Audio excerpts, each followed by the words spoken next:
6 romances en la historia de la diosa Afrodita. Los dioses de la mitología griega sufren por amor como cualquier mortal. Incluso Afrodita, la diosa del amor, conocía tanto el éxtasis de romances fulminantes como las hondas depresiones que suceden tras el desengaño. Lo interesante de este panteón es que, al igual que los mortales, los dioses aman, sufren y luego se rehacen para seguir adelante, a veces con heridas, desde luego. Afrodita es la diosa del amor, pero en un sentido que nada tiene que ver con el amor romántico, subproducto sublimado del amor cristiano, sino más bien del amor ligado al deseo, a la belleza, a lo sensorial. En otras palabras, Afrodita es la diosa de ese perfil del amor que se disfruta con el cuerpo sin excluir al alma.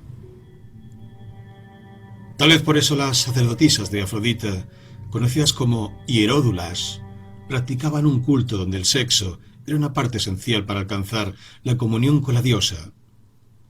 Los besos, las caricias, el acto de comer y beber del otro conformaban la hostia de la Eucaristía del amor.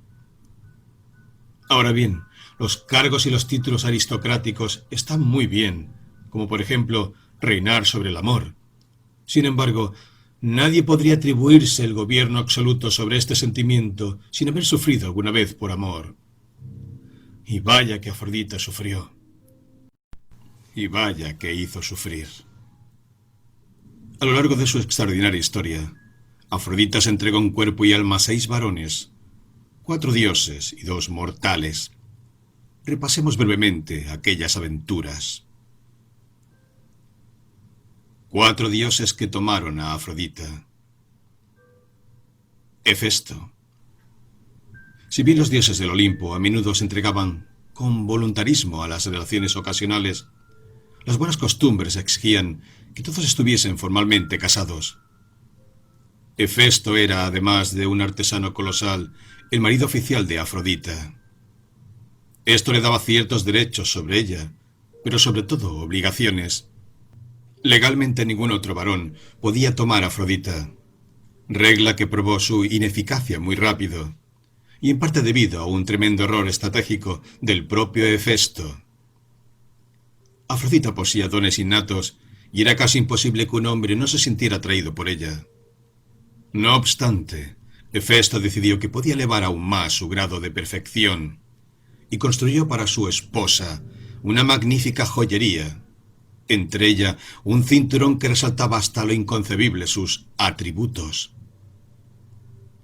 Con el tiempo, el cinturón de Afrodita se transformó en un emblema de seducción, probablemente porque su uso hacía que hasta los dioses más aplomados o dedicados a otros menesteres pusieran el ojo sobre ella. Ares.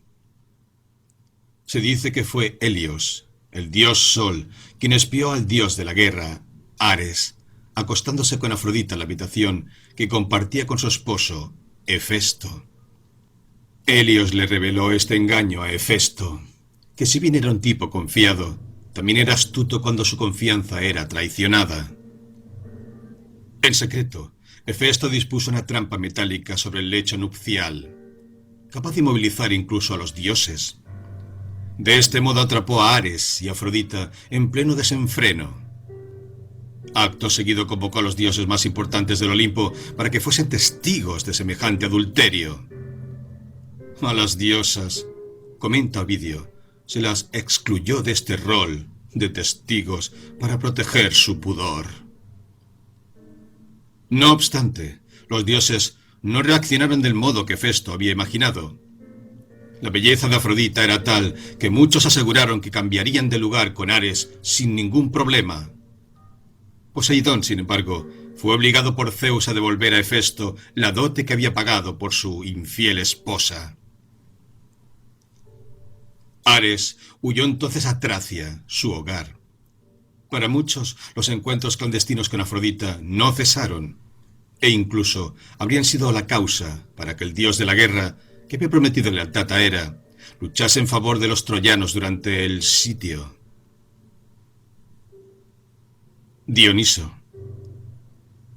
El caso de Dioniso es extraño y muy poco comentado, quizá porque se trataba del bisnieto de Afrodita, lo cual convertía sus encuentros amorosos en una clase particularmente abominable de incesto. Poco y nada se sabe sobre aquella relación. Dioniso no cultivaba el perfil de varón que tanto excitaba a Afrodita. Todo lo contrario, era más femenino en sus formas y en su trato que muchas diosas del Olimpo. Hermes. Hermes, mensajero de los dioses, patrono de los ladrones y los pata de lana, obtuvo el ansiado acceso a la lubricidad de Afrodita, más por astucia que por méritos físicos. Aquel amor dio sus frutos, Hermafrodito, que literalmente significa Hermes-Afrodita, transformado luego en una fusión perfecta de varón y hembra, cuando los dioses le concedieron a la ninfa Salmacis su insensato deseo de no separarse jamás de él. Dos mortales que tomaron a Afrodita. Anquises. Anquises aparece en los mitos como pobre pastor con linaje real. Se dice que Afrodita lo vio en el monte Ida, mientras el muchacho apacentaba sus rebaños. Quedó tan impresionada por su belleza que descendió sobre la tierra y se unió a él con tanto deseo y pasión que incluso llegarían a concebir a un personaje central de los mitos griegos, Eneas. Adonis. Probablemente el gran amor de Afrodita, aunque su nacimiento se dio por casualidad. Cierto día, cuenta la leyenda, Afrodita jugaba con su hijo, Cupido, cuando accidentalmente se hirió con una de sus flechas. La herida aún no había sanado por completo cuando las Moiras, las diosas del destino, decidieron que ese era el momento indicado para que Afrodita se encontrara con Adonis, un joven y apuesto cazador de vida más bien peregrina. Afrodita se enamoró inmediatamente de él. Repentinamente dejó de vagar por sus lugares favoritos, Pafos, Nido y Ámatos. Incluso se ausentó durante un tiempo del Olimpo y sus opíparos banquetes de ambrosía. Afrodita llegó a preferir la compañía de Adonis sobre cualquier otra actividad. En secreto seguía el rastro de su amante y adoraba su sombra como si fuesen jirones oscuros del alma inconmensurable de Zeus. Ella, que solo deseaba acostarse bajo los árboles sin otra preocupación que cuidar de sus encantos, vagaba ahora por los bosques vestida como Artemisa, la cazadora, llamando a sus perros, matando liebres y venados, aunque manteniéndose prudentemente alejada de lobos, osos y otras fieras enemigas de los rebaños. Pero el orgulloso Adonis jamás tembló ante la presencia de los terribles animales que habitaban por entonces en Grecia. Adonis era demasiado altivo para escuchar consejos de Afrodita. Cierto día, sus perros lograron sacar a un jabalí de su guarida. El joven arrojó el venablo e hirió al animal en las costillas. Pero la feroz bestia consiguió arrancarse el arma con los dientes y se lanzó en persecución del joven cazador. Adonis corrió velozmente como los vientos del Parnaso. Sin embargo, su destino estaba escrito. El jabalí le dio alcance, hundió sus colmillos en el estómago del joven y lo dejó moribundo sobre los pastos. Afrodita montaba en su carro celestial tirado por cisnes. Iba camino a Chipre, cuando oyó los lamentos de Adonis viajando en alas del viento, y a toda velocidad torció su rumbo hacia el oeste. Desde la altura divisó el cuerpo sin vida de Adonis, quebrado y bañado en sangre. Descendió desesperada y se inclinó junto a él. El espíritu de Adonis había abandonado su templo. Afrodita acarició la piel fría y ausente y lloró como ninguna diosa había llorado. Finalmente, Afrodita se puso de pie y con la terrible melodía de su voz le reprochó a las Moiras: «Vuestra victoria no será completa. El recuerdo de mi dolor perdurará y mis lamentos se escucharán hasta el fin del mundo. Tu efímera sangre mortal será eterna, Adonis, delicada, renaciendo perpetuamente como una flor. Y diciendo esto, besó las heridas de Adonis, que ondularon como las aguas de un estanque cuando las acaricia el rocío. De allí nació una flor, púrpura como la aurora, pero de corta vida.